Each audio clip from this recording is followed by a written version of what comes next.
Hey everybody, welcome. Welcome back to the Hyperspace Challenge webinar series. See people starting to come in. Glad to have you all.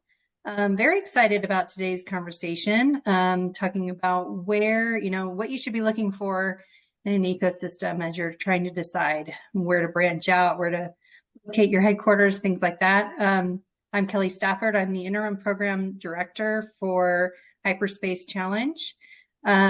We created this webinar series, or actually Hyperspace Challenge in general, as a way to connect industry and government and academia all together, and through a bunch of different ways. And one of them is through this series, trying to connect diverse aspects and diverse perspectives, and trying to really just create an ecosystem and a group of people who can support each other and be supportive. So with that, I'm going to ask you all to please, if you have questions during this webinar, I'm sure you will, put them in the Q&A down below. You'll see that there's like chat bubbles there. Just click on that and you can add a question. If you put it in the chat, we'll ask you to put it over in the Q&A just because it's easier for the moderator to see that. First thing also that we always do is please introduce yourself in the chat. Tell us where you're from. That's one of the highlights of my day, is to see where people are calling from. So with that, I'm going to hand it over to Rachel. She's going to be our moderator today, and she's going to lead this really insightful discussion. So thank you again, everybody, for being here, and really excited to hear what you have to say. Awesome. Thanks, Rachel. Thank you so much, Kelly. So a quick introduction on myself. I'll be your guys' moderator today.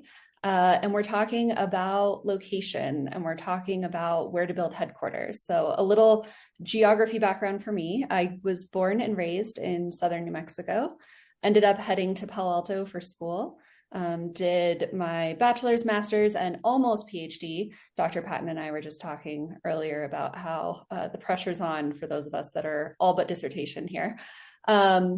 In mechanical engineering, ended up starting a geospatial software company. So I would say I was space adjacent. We worked with a lot of space companies very closely, even though our company at the end of the day was just plumbing for all of the amazing things being collected from space. From there, I sold that company to a actually Canadian company based out of Vancouver. And so that was very interesting, getting to be part of a company that was cross-border. We had both US and Canadian headquarters. From there, I actually just started a new stealth company, which is based in Menlo Park, but I am actually based near Colorado Springs. So I've bounced around a few of the major hubs that, maybe we'll touch on today in addition to others. And as an early stage founder, I'm super excited to, help answer any questions, especially for new entrepreneurs who might be in the audience. But with that, I'd love to have my panelists introduce themselves, and I'll start it off with Dr. Patton. Well, good afternoon, good morning to all of you. It's so good to be here. A little bit about myself. I am definitely a space adjacent. I am a 20-year educator, everything from tenured professor to a chief academic officer, and created a very strong pivot with a startup enterprise company that I eventually exited from. But really learned a lot about grit and growth through that process, and brought on a team of about 75 employees from around the world. Really fun experience, but lost my mind almost from the opportunity. But got into the space industry because of an intersection between space and sports, which allowed for other space adjacents to emerge. My firm, Patton Consulting Group, is almost at 20 years. We do operational support to space startups, as well as seasoned space companies under 20 million. We provide operational support, we provide business development expertise, and everything under the operations umbrella. It's really good to be here. Yeah, awesome. Thank you so much, Dr. Patton. Yuri, I'm going to come over to you next. If you want to give us thank you very much. Intro. Yeah, quick intro. I started out my career as a Peace Corps volunteer, actually, then found myself into the federal government, where I did national security stuff for about 11 years. Left, worked at Spookstock, which does secret rock shows for the benefit of special operators and other community members, Microsoft, and then J2 Ventures. And I'm most recently now with another capital firm called Iron Gate Capital Advisors. I love deep tech, sorry, and I'm passionate about quantum and passionate about super early stage founders. And so I've helped incubate about 4 or 5 different companies in that space. That's awesome. Thank you, Yuri. Brad, over to you. Yeah, so my name's Brad Elmer. I'm with Baker Tilly out of Madison, Wisconsin. Baker Tilly is a large financial services firm. I lead our site selection and state and local incentives practice. So I work with all types of businesses, tend to be a little bit later stage. So I'm maybe kind of the oddball here in this group, but work with manufacturers, including a number of space industry manufacturers to help them identify the optimal sites for their businesses. That's awesome. Very on topic for us today. Maybe as we kick off, I think, Yuri, you probably have been involved with the broadest number of early stage companies. And so I'm curious if you can start us with a definition of what creates a strong innovation ecosystem. And then I'm going to come back to you guys, Brad and Dr. Patton, to expand on that as well. Yeah, absolutely. I mean, when I think about early innovation systems, and particularly from like an investor standpoint, I think about a couple of different vectors in which to evaluate them. Expertise is one, price, capital, and talent, right? And if I think about those things when I look to an investment and to a company, expertise, I think, is one of the most overlooked aspects of things. Everybody knows that Silicon Valley and Boston have a number of very brilliant people. And so if you wanted to start a photonics company, you could go there, or you could go to Bozeman, right? Where it has, one of the world's best photonics industries and this tiny little concentration plus excellent skiing. And you can find it that in a way that is actually underserved by capital, which goes to the next point about price, right? From an investor standpoint, if you are entering deals that are picked over by lazy investors who don't want to take a plane flight from San Francisco to anywhere else, but you travel to the inventor themselves, you can find a better entry point for your investment, which means better return on capital. So you're actually doing kind of a public service and creating this arbitrage in moment by also injecting capital into the local community. And capital is, I think, the third, which flows into the third question, which is capital, right? Capital is often very scarce in these environments, and so it becomes the thing to invest in as you start to think about, okay, I put this money into a company. How is it going to grow? How am I going to get it to the next round? How am I going to ensure that it's not going to be capital starved? And laying kind of a foundation for that, I think, is super important, either through other investors, regional investors, or state. And then the final piece is, as it also grows, the talent question, right? So, what kind of company are you building? I think it's just as important as where does the expertise lie. My experience, both working in Microsoft and hardware and the deep tech companies and the software builds and other things, is you can have a distributed team. You can have a brilliant founder anywhere located. One of the best companies in J2's portfolio out of the second fund, the founder was out of Reno, Lake Tahoe. It was a software company, and its team was completely distributed, right? But if you have a hardware company, even something really tiny little bit, like everybody has to be within an hour drive, because you have to really focus on those efforts. So think about what kind of company you're building, and then that sort of placement can help guide you as you start to evaluate your next steps.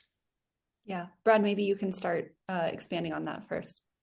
Yeah, you bet. I think those are great points. And, in the work that we do, we think of it as talent availability. And, that's always a criteria, regardless of stage for the companies that we're working with. Because we're often working with later stage companies, you start thinking about other considerations like a supply chain, where you getting your inputs, where are your customers located? Do you have the talent? Do you have the supply chain that makes sense? Location for the supply chain that makes sense?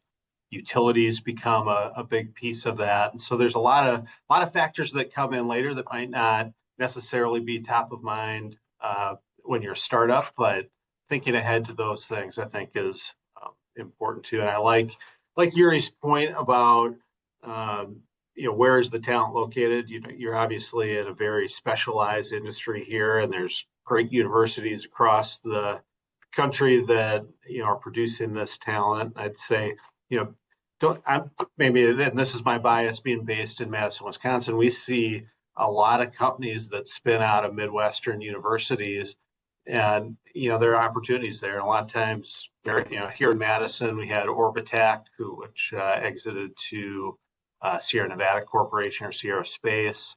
It's been a client of ours, and they've got maybe 300 plus people here at the Madison region. It was all spun out of the University of Wisconsin, which isn't even really a top tier aerospace university, but has a good program. You look at others in the Midwest. You've got Illinois, Michigan, Purdue, which are all generating a lot of talent. So I think early stage talent is probably the key thing. But as you sort of look down the road to what's your product going to be? Is it something that's manufactured, or where are you going to be getting the inputs?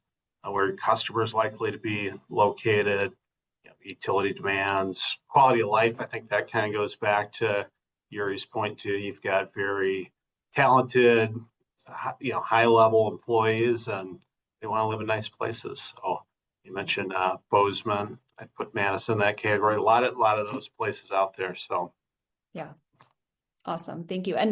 And Dr. Patton, obviously you've guided so many companies as they, are deciding how to grow, and, you're helping them with go-to-market. What are some of the things that you're finding are making the biggest impact as they're thinking about what ecosystem they're sitting in? Yeah, I think the misconception, Rachel, is that it's all about location. And it's not necessarily about geography, which, Yuri and Brad have mentioned. It's about, what am I going to get from the community, the neighborhood, the backyard that I'm placed in? And I think that's where being really close to innovation hubs. I literally just got off the phone with one in New Mexico. I was almost late to this call because of it. But innovation hubs, they're the connective tissue to communities. And so if you're already thinking, okay, I can go anywhere in the United States, you should be thinking about, where are the innovation hubs? Where are the organizations, the economic development hubs that are going to be able to help me get access to the things that I need quickly? I think that's number one. I think number two is, goodness, it's exactly what Brad was talking about when it comes to that workforce development and university pipeline. So this K through 12, preparing for the next generation. And that K through 12 pipeline is often overlooked because we're spending so much time thinking about roads and highways, but it's actually just as important, if not the most important thing. Because as we're upskilling and we're getting all of this activity going on in the space industry, we don't have people to fill the jobs. That is an absolute fact. So we have to start earlier, and we have to start developing and growing that talent at a younger age in order to help launch them into careers. And that's where workforce development comes into place. There are numerous pipelines out there to really enhance and encourage, but having that pipeline that connects with K through 12 and then moves on to university and then moves on to internships and jobs, that's all very necessary. So I think it's all three, and I hate to be wishy-washy, Rachel, but I think it's workforce development, I think it's industry, and I think it's being in a community, in a neighborhood, in a backyard, where you're bringing that all together with industry and government. That's amazing. Yuri, I see you're gearing up to chime in. You're on mute here, so make sure you come off mute. I got a head nod from Yuri. I'm good. I can stop talking. No. I got so excited when you said innovation hubs, because, I think I get the feeling that a lot of the founders, or potentially a lot of the founders on this call, are going to be deep tech founders building widgets, atoms, not bits. And one of the things that I really stress to all the founders that I work with that do deep tech is, be very thoughtful about how you stage the capital that you take. Venture capital is awful. Like, it's expensive. It's me giving you a bag of money that's on fire and then just putting you in a Mustang driving 90 miles an hour down the highway and telling you to throw it out the window in time to make it to the next gas station. And that's, if you don't win it, the car stops and the game's over and you get nothing. And so the timing of when you get your first round and when you take your money is super, super important. Why is this important, Yuri? Get to the point. My partner tells me that all the time. Get to the point. It's because the innovation hubs oftentimes come with non-dilutive capital from the state or from other in different environments. And if the average, growth time for a deep tech startup is 2 or 3 years longer than a non-deep tech startup, you want to delay taking your venture capital dollars as far as possible. You don't want to spend R&D money on that. It's very expensive capital. So look for those cheap grants in those states that have the 100K this, the 200K that, the connectivity, the support for whatever, and that pushes you forward and not guarantees you, but allows you to have more successful outcomes when equity is priced in more in your favor than at your early stages of life. Maybe a very tactical question here for the panel, but probably very important to our attendees, is where do you think some of these most overlooked or underrated hubs are now? These innovation places that really are supporting the next generation of space entrepreneurs. You're smiling. No, I'm not gonna monopolize the conversation. So I'll give Dr. Patton probably knows more hubs than I do, or Brad knows all of the hubs. So Brad, and this is getting a little bit out of my area of expertise, but the hubs that I hear, you've got the Washington, California, Florida, Texas, Virginia, which would be kind of I think the primary ones. The places I am hearing about that are also good hubs, although I don't have firsthand knowledge over Colorado, Alabama, Georgia, maybe Utah. Those are the places that I believe it exists, but haven't seen it myself. Zooming in on them, Dr. Patton, any that you want to specifically mention to founders? Absolutely. This is exciting stuff here because they're popping up all over the place. And they're definitely underrated. So you've got New Mexico, obviously. Yeah, like really, seriously. Like first of all, I was like, where's New Mexico on the map? Okay. So rude.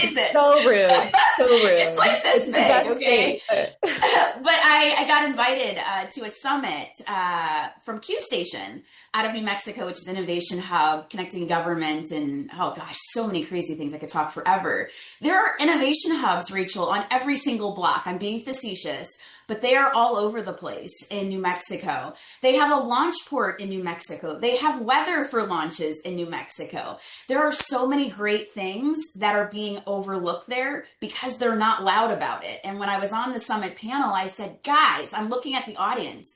You need to get people who count on panels that are national and internationally worthy. And it's exciting to think about the potential with New Mexico. So obviously I'm partnering with them because it just makes sense. I think Pittsburgh, like no one knows anything about Pittsburgh, but when you talk about manufacturing, and satellite manufacturing is one of the biggest things right now in the space industry.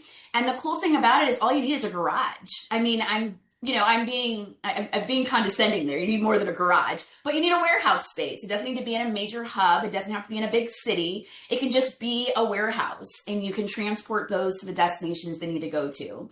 I am in the proud state of Florida, okay? We have a lot of bragging rights, but one of the things that I am working on independently with some co-founders is a hub that brings all of this stuff together. And that's the workforce development, that's the academia, and that's the industry and government. And that is something that I'm not seeing a lot of people do because those people don't usually talk to each other. And the workforce development pipelines that we're building are really going to enhance that. Again, I could talk forever. I'm not going to. But one more, Houston Spaceport. That's a place that I recently went to in the last couple of years. What people don't realize is that it's more than just launches in Houston, but right around the edge of the port, there are innovation hubs just ready and prime. They're developing spacesuits. They're developing so many different things in the manufacturing arena. So that's also a place that I think is underrated for the wrong reasons and is really going to spike moving forward. That makes a lot of sense. And we have a Q&A here about what, our thoughts are on the proximity to a spaceport. So thank you for bringing that up, maybe on purpose or accidentally, but it was exactly on topic. But maybe, Yuri, I know that you've done a lot of work in New Mexico and we have a spaceport there as well. Are there any specific kind of anecdotes or highlights that you would give for folks on how that might have helped companies?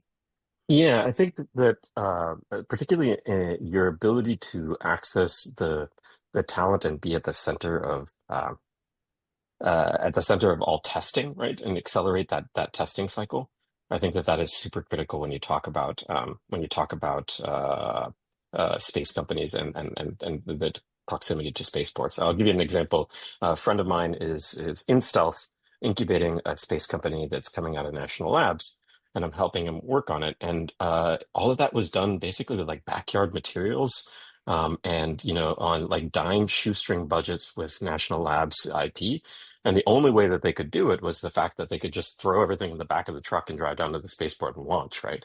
And so they didn't have to do like the space works of like, tens and billions and whatever else, and then you do these massive launches and whatever. Now it's like, all right, I get 1 million here, 500,000 here, whatever, and I'm going to build this really cool rocket and then just drive it down and launch it, right? Um, so in an early stage, I take Brad's point 100, 1,000, 1,000,000% of like later stage, if you're building something, you really have to think about those incentives and the pay structures, and those are like big ticket dollars. Um, that comes with suits and ties and like Excel sheets and like all these very formal things. But if you're in an early stage founder, like you have to think about the acceleration of that process of development, right? Yeah, absolutely. That's awesome. I want to actually zoom out now from existing in a hub. A lot of founders for many different reasons might end up stuck kind of where they are, all right? And this might be somewhere that we've mentioned and there is a hub, but sometimes there's not. And so I'm curious to hear about your guys' experiences on how to build where people already are, and how to tap into ecosystems when they can't physically be there. I'll actually kick this one off with a little bit of an anecdote about my last company. So we worked very heavily with the banking and insurance industry. Within the insurance industry, the major hubs are actually London, which I'm not based in London. And oddly enough, Australian insurance companies tend to be the most innovative. It's a combination of culture and regulatory variables, but we needed to be heavily involved in both of those. So we ended up joining, InsurTech Australia. We ended up joining organizations in London, and that kept us very close to that community. And so for us, that was very helpful. It helped us form partnerships, find investors, et cetera. And so, I do believe that people don't need to feel completely constrained to, the zip code where they live. They can reach outside of those, but you all have much more experience of helping folks do that. And I'd love to hear more. Dr. Patton, I think I'll start with you because I think, zooming out even beyond the US, there's international communities that you're helping your companies work with.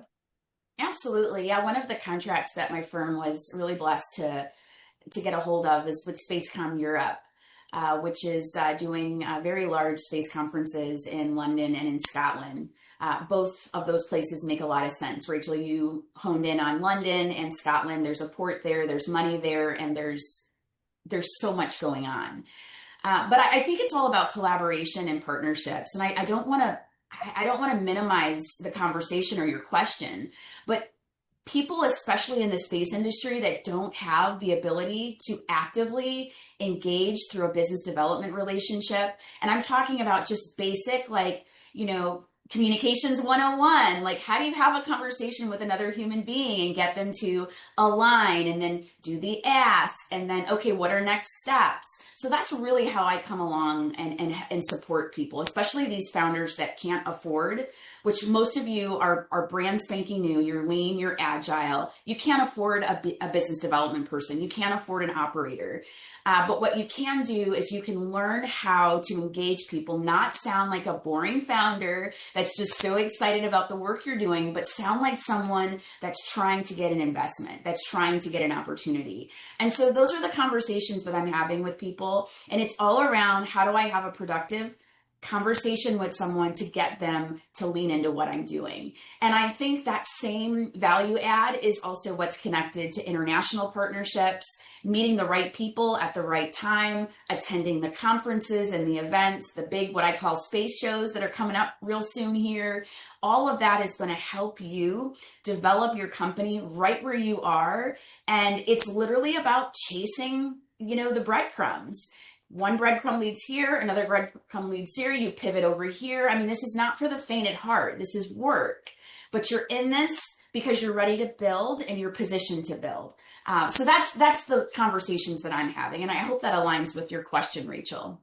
Yeah, super helpful. And I think, Brad, I'm curious, as you're working with companies, I know obviously later stage, they probably are picking multiple locations, not only one.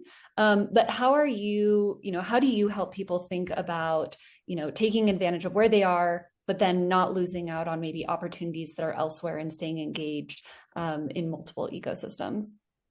Yeah, I think, the companies we've worked with across industries that have been successful have been kind of earlier stage companies, kind of to Dr. Patton's point, have hustled, figured out who is going to be interested in this product and start relationships with those companies, and maybe got a small contract to start with and built from there, or went to get a NASA contract, and they've been able to just sort of piece it together over the years and grow, and gotten to a point where they can really scale. But yeah, it's work and it's hustling, and no one can really do it for them. They know their product, and they need to figure out who's going to be interested in that product and find them. Yeah, And yeah, there's no way around having to just get on a plane sometimes. Yeah. Yuri, I'm curious to hear your thoughts. Yeah, if I may, there's a little hack that I sometimes recommend for early stage founders that have a particular niche and they know that, let's say like that there's a particular state that is focusing on AI or robotics or UAVs. Like North Dakota has declared the entire state to be a UAV testing ground, right? New Mexico's quantum, Montana does photonics, like all these different things. And so if you're starting a company that has a particular focus on just this niche and it's just you and your partner and a dog, right, in the garage and starting it up, and you're like, geez, how am I supposed to be able to pay for this next person or like move? And that's just impossible. There's a little hack sometimes in that there's all these sort of incentives and small pay packages and whatever for people that are located in the state. And if you can hire somebody in the state and move and create like an entity in that state, oftentimes just having one person in that state is enough to qualify for all those things. And just getting your toe in the door, I found at these very, very low numbers, you can actually pay for nearly the entire salary of that person by state incentives. And so you essentially get a free employee in the locality that you want. And this is, when you get to Brad scale, like that's bigger numbers and whatever else, but like just, 1, 2, 3 people, and you're plussing up the team by 50%, 30%, 40%, right? Like those can make real big differences, and they can essentially be free because the state is trying to attract and create like a whirlpool of talent and expertise in this particular topic. So spend some time. Everybody chases the silver monies, and certainly, AFRL is fantastic and all these other monies, but spend some time really thinking about state and local incentives and figure out how to use those to your advantage and pay for that body. And then, plug into those other ecosystems that, Brad and Dr. Patton are talking about. Rachel, can I just add one thing to that? Now, granted, you're with your dog in the garage and you're in, let's say, Colorado. Before you even incorporate, you need to find out on a state and local level what they are going to do for you. Colorado, I hate to say it because it's not Florida, they do it well. They throw you a bunch of money, but they want to know that you're incorporating and that you're going to add something to the state. So they're going to also make sure that there's alignment with the needs. But if you have a conversation with them and get on their radar before you even incorporate, then there are so many opportunities, like Gary said, and it changes from state to state. And some states push out those incentives a lot better than other states do.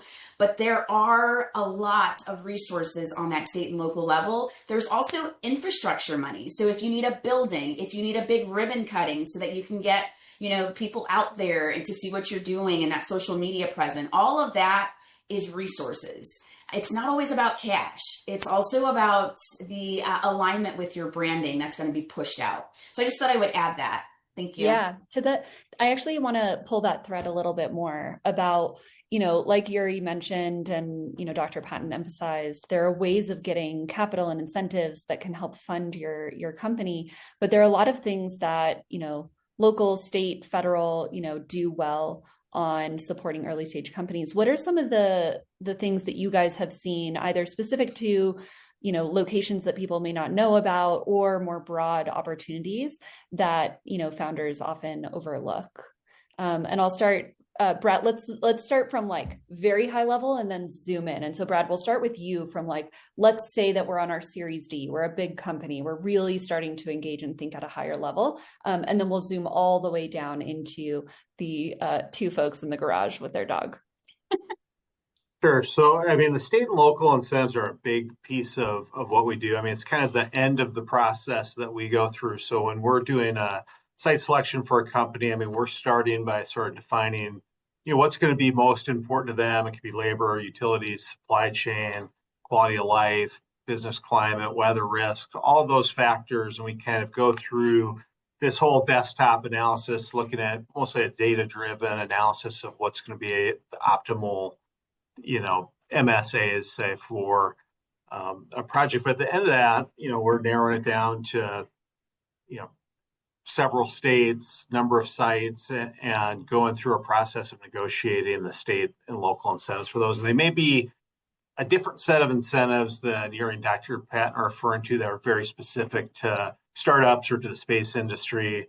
The incentives that we are looking at are kind of more general in nature, and at, you know, the state level, they tend to be driven by job creation. At the local level, they tend to be driven by capital investment, property tax related incentives. And so, you know, that's work that we do nationally. And yeah, there's states that are better than others and worse than others. You know, you also have to consider each state's got their, and local government have their own tax structure. So it could be, well, you know, South Carolina gave us $160 million incentive, but, you know, guess what? We're going to pay 200 million of additional taxes over a 20-year period or something. So it's all, you got to put those incentives into context. But yeah, it's definitely something that you want to consider as you scale, pursue as you scale, and evaluate early in the process. You know, a common pitfall we see is companies will buy land or announce a project or kind of commit to something before they've gone and negotiated those incentives. And obviously, the states and local governments are trying to, you know, incent projects to come to their locations, and you know, they want to feel like the money that they're given is meaningful. And so doing it earlier in the process when you're still evaluating is important. I'd also point out on the federal side and kind of the more sort of general set of incentives that we'd work with, there's some great programs out there. New markets tax credits is one that's, you know, driven by capital investment that could be, you know, 20-25% of your overall capital stack, you know, depending on what you're doing and where you're doing. And each of these programs have, you know, obviously lots of nuances, and you need to make sure your project aligns. But it's a big piece of what we do and something you should be thinking about as you grow. Yeah. And I'm gonna dig a little deeper on that with you, Brad, before I go over to Yuri and Dr. Patton on the non-monetary incentives they've seen for early stage. Because I'm curious, what are some things that by the time companies have grown and you're working with them, are there things that you wish that they had been thinking about earlier that are kind of the like, oh, darn, if only, you know, we had been able to think about this as you built your company, you know, a couple years ago before it reached a larger size? Are there any of those that you'd like folks to keep in mind? Oh gosh. I'm sorry, this is a totally off-script question, so I'm hitting him out of the blue with this one. Yeah, I know we're pretty transactional and project based. So a lot of times, like the sort of inner workings of their business and what they might have done differently, don't kind of come to our attention. You know, certainly there are companies that we've worked with that have identified sites and invested a lot of money there that had major issues that have come back to bite them later, whether it's a utility issue or a lot of times it's labor where they're just unable to attract the talent that they need in a particular location. They could have selected a site that you know, was really inefficient from a supply chain standpoint, from the location of their suppliers and customers. So we see a lot of people coming to us when they've got a bad location and they need to sort of figure out something else. Yeah, that makes a lot of sense. Dr. Patton, I'm curious you're currently designing a new hub, right? And obviously not everything you're putting together for those founders is financial incentive. I mean, is financial incentives. A lot of them are other things. I'm curious, what are some of the ones that you'd want to highlight that have been important? Yeah, so we're developing this hub because there's a disconnect and because we're living in silos. And I don't know if that is the case for other states, but as great as Florida is, we are very siloed. It's hard to get someone to answer the phone when you need X, Y, and Z. I would say I wish we were a little bit better at that than even a Colorado or a New Mexico.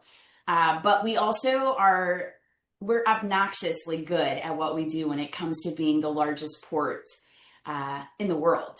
And there's a lot of activity that's just organically happening around there. But one of the things that we need to do, in addition to the tax abatements that we give, in addition to all of the incentives we give when someone is coming from an international place, or someone that's domestically coming in, we need to be able to also support those little guys too. The ones that are the startup companies, the ones that need the ecosystem, the ones that need, the opportunities to be a part of accelerators and different engines like that. And so those are the things that this unique economic hub is going to play. That's how we're going to help with the silos and to bring everything together. I'm super excited about that. But one of the things that I'm doing is I'm studying. I'm learning about what other states are doing and what other hubs are doing, because we've got to do this together. We're trying to impact our country, not trying to impact ourselves. So we've got to do this all together as a country, and then also support our international allies. Yeah, that's incredible. And Yuri, I'm curious, what are some of the things that you've seen that go beyond, like you mentioned, paying for that third person beyond the Yeah. first? I think number one, the regulatory changes. So if you want to build a drone company, why would you do that in Delaware versus the Dakotas, right? Where you can test drones anywhere you want or see a counter UAS drone systems. Like, it just doesn't make any sense, right? The limited space availability. So think about what you're trying to build, and then really research those regulatory environments for when you actually build like the first 5 devices or whatever. Can you actually run it? Like Tennessee or New Mexico with nuclear power and those kind of questions, right? Um, and I think the second part that Dr. Patton mentioned earlier is workforce development. And there, I think it starts to talk about, when you get a little bit later on and you start to need to hire maybe your 10th or 20th person or something like that, that's where it starts to get really critical. And I'll give a shout out specifically to New Mexico for this around quantum. Dr. Megan Ivory out of Sandia, who has spent a career designing the K through 12, actually the K through undergrad education program in quantum, right? And so now you have a whole state driving little trucks around and doing photonics experiments and entanglements with kindergartners, right?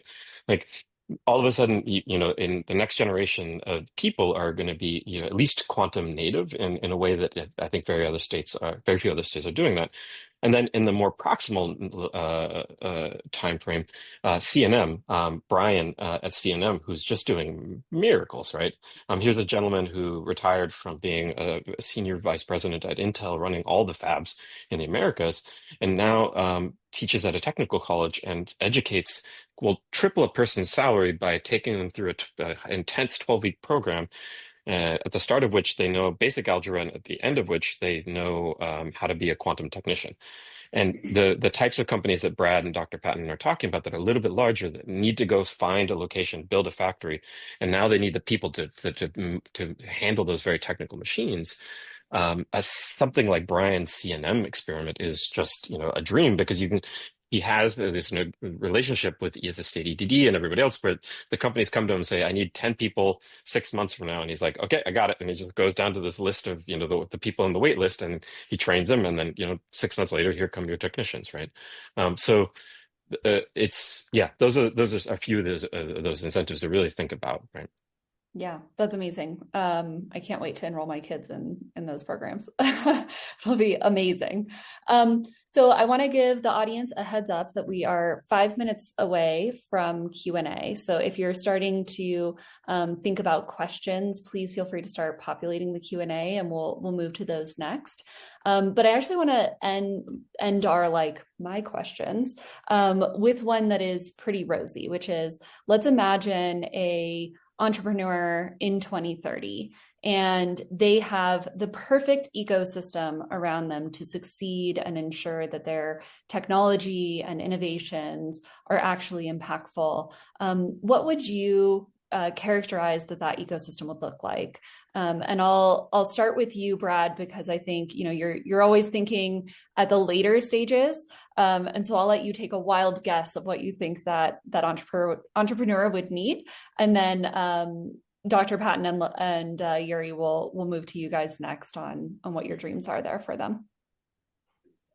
Certainly, I think you'd want to be in an ecosystem that has many potential customers in it. You'd want to be in an ecosystem where the workforce is robust and you've got the employees that you need. And I think Yuri's point to the workforce development, I think, was a really good one, and something that we've got some visibility to is we take companies on site visits, and when we do that, we're not just looking at the real estate, but we're meeting with the economic development professionals. We're often, as part of that, going to visit tech schools and universities that are putting out the types of employees that these companies need. And there's a lot of variety in that. It is a major piece of growing a business. And to Yuri's point, a lot of these tech schools will create custom programs for your business if you've got a need that's not being met.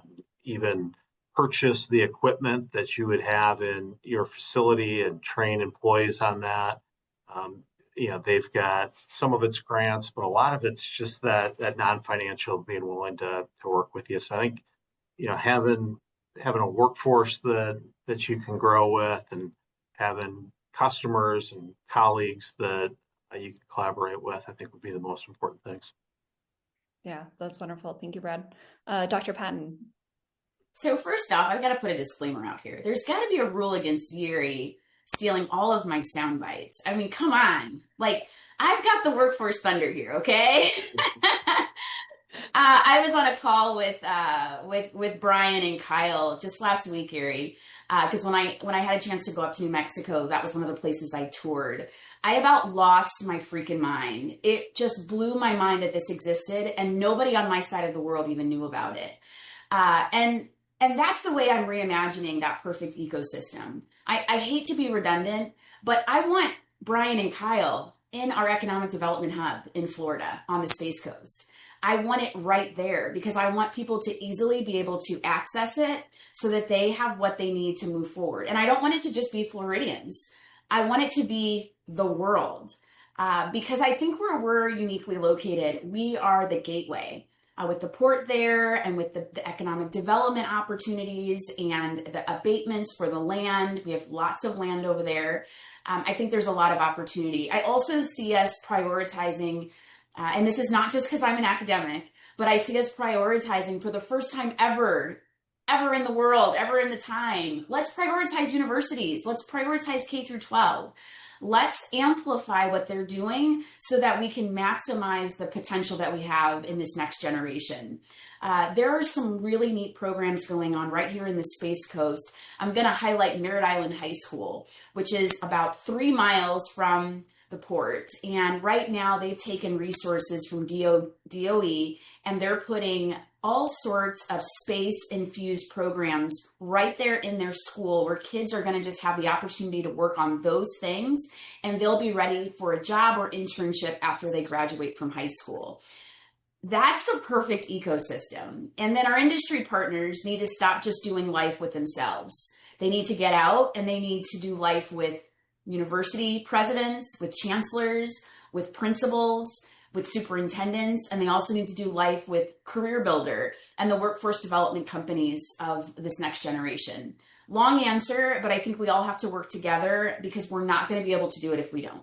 Yeah. So in Dr. Patton's perfect ecosystem, people have access to talent to really build their businesses. You should have just said it for me, Rachel. I was way Sorry. too long. My job is summarizing. I just got the crazy Dr. Patton, did you say that the name of the island was Nerd Island? No, Nerd Island. Okay. No, I didn't say Nerd Island. Okay, I heard Nerd Island, which is fantastic I for don't a think I space did. ecosystem. Did I have a Freudian slip? I heard we're creating a new it's- ecosystem now. We're calling it Nerd Island, and this we're is all great. going. I'm in. It's going to be awesome. I'm in. Go So, for it, when I think about a perfect ecosystem, and I think this is advice both for EDD people and founders themselves, I like an ecosystem that knows what the hell they're doing, and that's not just saying competency, right? Because I mean, competency comes in many different forms, but so many ecosystems want to become the next Silicon Valley or the next Boston, and like surprise, like there's very few people that are going to be able to successfully recreate what happened in Silicon and Valley and Boston. Like it's not going to happen, right? There's tons of things that had to go right, and it takes a very, very long time to build that concentration of capital and whatever else, all those other things. So what I advocate for when I talk to EDD systems is figure out what you're really good at and what your comparative advantage is, and then build intensely on that, right? Like, and just really, really focus. And so then when you attract founders, it's not the founder, it's like, oh, well, they have a pretty good tax abatement scheme and something else, and I think I'll move there. But holy shit, like they have, oh, sorry, I don't know if I'm allowed to swear on these hypothetical skills challenges. But they have this intense concentration of space founders, and I know that they have space training for the employees, and if I need to find somebody, I'll be able to poach them from this next company, and all the venture capitalists are coming there because they know there's so much talent, right? And so if I'm a space person, I want to go found the company there, right? And so take some time as you start to think about it, all these ecosystems, because they're not all the same and they will all offer you cash, but really think about the ones they're offering more than cash, right? And some of the underlooked ones that are very, very hyper focused, go there, even if it's not as cash heavy at the start. Yeah, I want to highlight one of your bullet points, Yuri, that for me as an early stage founder was so just absolutely crucial. And it's the number one advice I give founders is, I was a founder CEO. And so I say, go find yourself a CEO bestie. Having that peer mentorship. So not just really experienced mentors, but peer mentors who you feel like you can text at the end of the day to be like, oh my gosh, let me just vent to you, and you'll actually understand exactly what I'm going through because you're also going through it. So sometimes in these ecosystems, what you're also, hopefully finding is the people that you're building your business with that aren't necessarily in yours, but they're sitting side by side, fighting the same battles you are. I'm going to bring us over to Q&A so we have time to get to this. We have a question. Joshua is building a company that is working on digital twins for cryogenics to enable us to build a seaborne spaceport for optical orbital scale launch. Thanks, Sea Launch. He's looking for suggestions on getting working capital while he's literally a one-person business, right at the very beginning of his journey.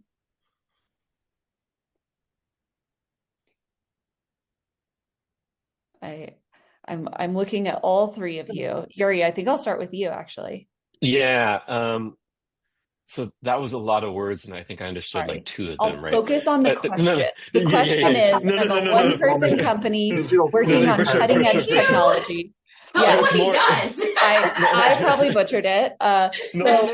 It was more of a wow, holy cow! Like that's so incredible. I love that you're starting this journey to really redefine space. Yeah. I would start looking at all the pockets of federal non-dilutive and figure out ways that you can tap into that, right? Depending upon, I know that there's a lot of money circulating around the DoD now for digital twins. That's starting to become a very hot topic. So starting to think through that, and then start looking and poking around at all the SBIR and SIDR money that you can find.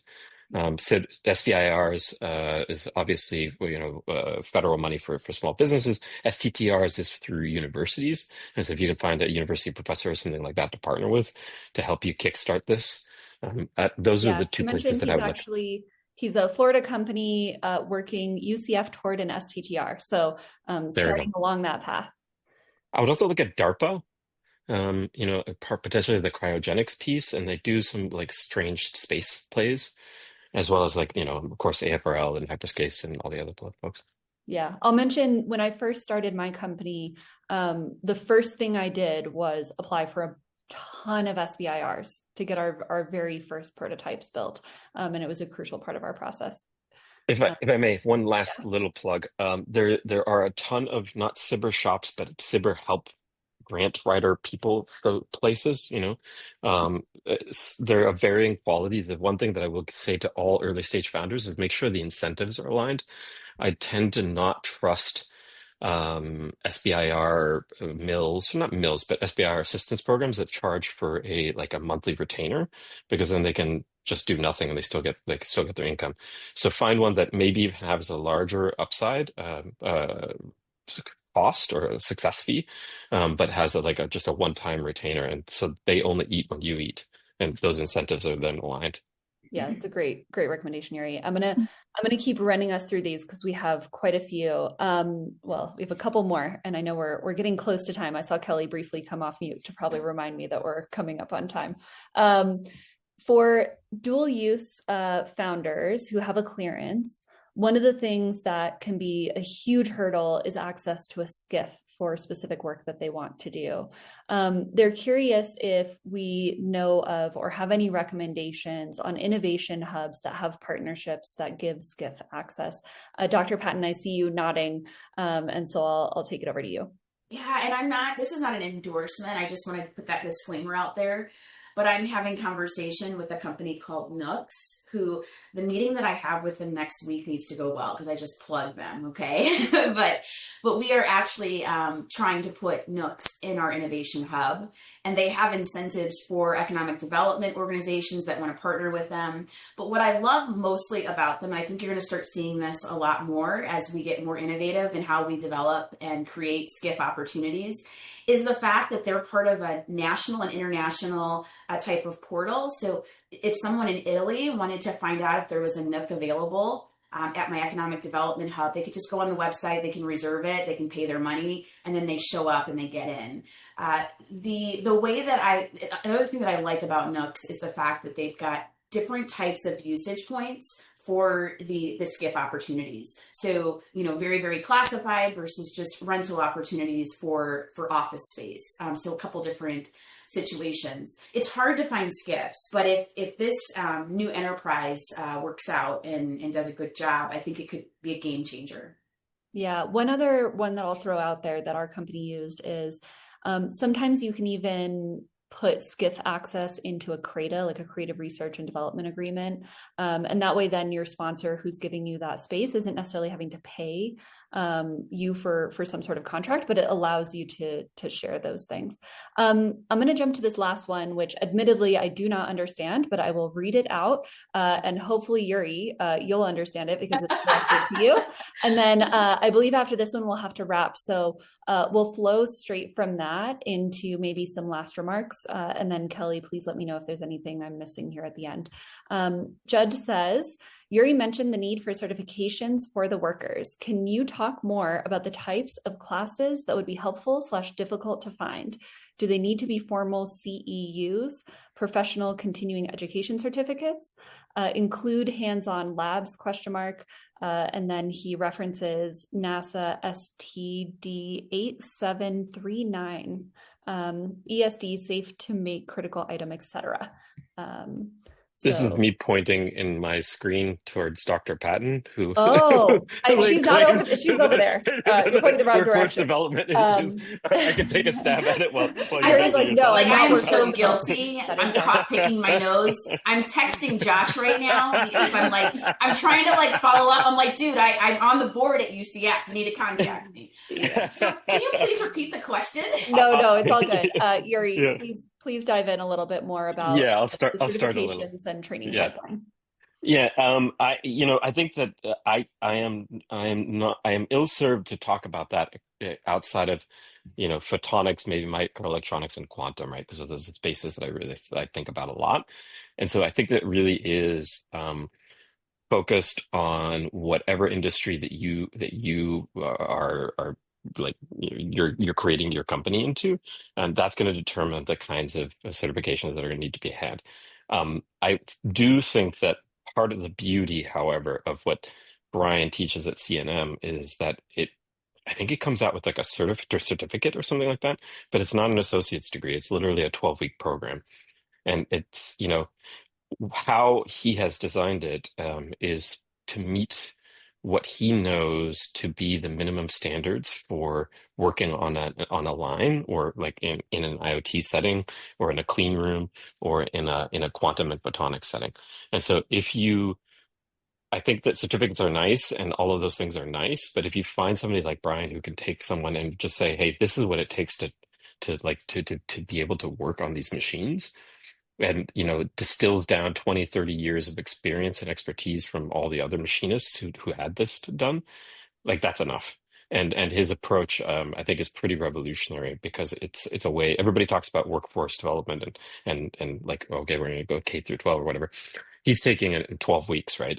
And saying, no, you can do this in 12 weeks. You can retool people very, very quickly if they have the basic skills and gumption of like, getting it done. Yeah. So, Thank you, partial Yuri. answer. No, that's perfect.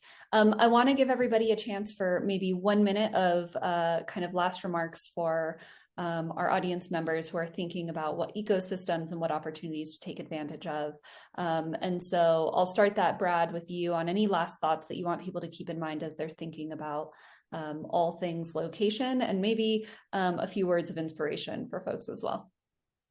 Sure. So I would just say think ahead to what you want your business to be down the road, and what your needs will be as you grow. So you've got things that you need now, and hopefully things that you'll need later. So keep in mind some of those comments I had about what later stage businesses are looking for, and good luck to all of you. I commend you on being entrepreneurs, and it's a tough road. You got to hustle, and I wish you all luck. Awesome. Thank you so much. Dr. Patton, over to you. Yeah, it's hard. I've lived every single aspect of what it means to be a startup founder, what it means to scale, what it means to exit, and what it means to support other startup founders. And it's a very, very, very difficult journey, but it is so worth it. And so I want to make sure that every coach has a coach, which I think Rachel said brilliantly. Make sure that you are under the advisement of an executive coach that can support you through the hard times. If it's not hard, then it's not worth it. Grit equals growth. And so you'll only grow with the different thresholds that you break through. Yeah, that's awesome. Thank you so much. And Yuri, over to you. Yeah. Any thoughts? Yeah, the last part of the thought is decide very early on what kind of company you want to build. Not every company needs to be Facebook and SpaceX. And deciding what your journey is going to be. If you want to have that mom and pop startup in Bozeman that is never grows above 20 people, but you ski every afternoon, that's okay. And don't think that just because you didn't get a funding at a VC round or something like that it means that you're a failure. Figure out what you want to do and what kind of business you want to have, and then align your capital strategy to that, and then be happy with whatever that outcome is. I spend more of my day trying to talk starters out of venture capital, either being venture capitalist or taking venture capital, than I do actually trying to get them. Maybe that's why I'm so bad at this. But make sure that you know what you think you want to do, and then align the rest of it along that pathway. Awesome. Thank you so much. Yuri. That was wonderful. I want to thank all of our panelists, Brad, Dr. Patton, and Yuri. This has been a wonderful conversation, and thank you to everybody who has attended. And Kelly posted all of our contact information in the chat, so please feel free to reach out to any of us. Like I said, it takes a village to build a company, and so we're all here to help support. And Kelly, anything else that I need to wrap up with here at the end? No, I think you did an amazing job. You're hired, Rachel. You want to do this always? No, thanks. You just want. Most people here wouldn't believe it, but I'm actually like strongly an introvert. On my first company, I was founder CEO. Now I'm getting to be founder CTO, and I'm so happy. It's wonderful. I think you did an amazing job. Thank you so much. And panelists, you guys are also amazing. And I say this a lot, but I really feel like we could do a whole nother program on more. Like I say that every time. But you guys were really strong. I have more things that I want to know. So yeah, I think it's been great. And I had a couple things to add, like for people wanting just starting out, that question about where do I go from here? I'm a one person. Find your champion within the government. Find that person who's going to do the legwork for you, show you where to go, open doors, and you do that through like attending events and looking through the SBIRs and seeing who's funded programs or, funded projects that are working on something similar to you. Find those people who believe in what you're doing and they will help you. Right. And it's not, nobody can do this alone. This is a group thing, right? So that's why we're here. That's why Hyperspace is here. Also, just want to back up some of those things that Yuri said about CNM.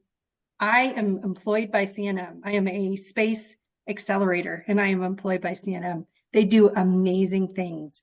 So just, yeah, totally think that's amazing that you brought that up and definitely all for New Mexico as a place. If you guys are thinking about, where to set up shop and you want to talk about New Mexico, contact me. I can talk to you. I can put you in touch with other people who can talk to you and tell you what we got. And then also the people who are on this panel, amazing resources as well. So reach out. We're all here to help. And that's why that's, who we ask to be on this program are people who want to help and who are just open and willing to do that. So I'm going to stop talking because we are 1 minute over, but I want to tell you YouTube. This recording will be on YouTube if you want to check back and like and subscribe because then you'll get notices whenever we do these. We do these every month. And I think people find them very helpful. And there's a whole library of like 40 of them now. So go check those out. Next month, we're doing Friendsgiving, which is it's a really fun one where we don't talk at all. Well, actually, that's not true. We invite people to come and do a short pitch, and then we just open it up and do random breakouts, and people just meet each other, and it's everybody who's on our mailing list, and generally very well attended, and make lots of connections, and just a good way to just start talking to people and getting to know people in this industry. So join us for that. And just keep an eye out on our emails, for our emails to register for that. So anyway, thank you all again. And, hopefully we'll see you again soon and you guys will join us for other things. So I really appreciate having you and have a great day. We'll see you in November. Thanks everyone. Bye.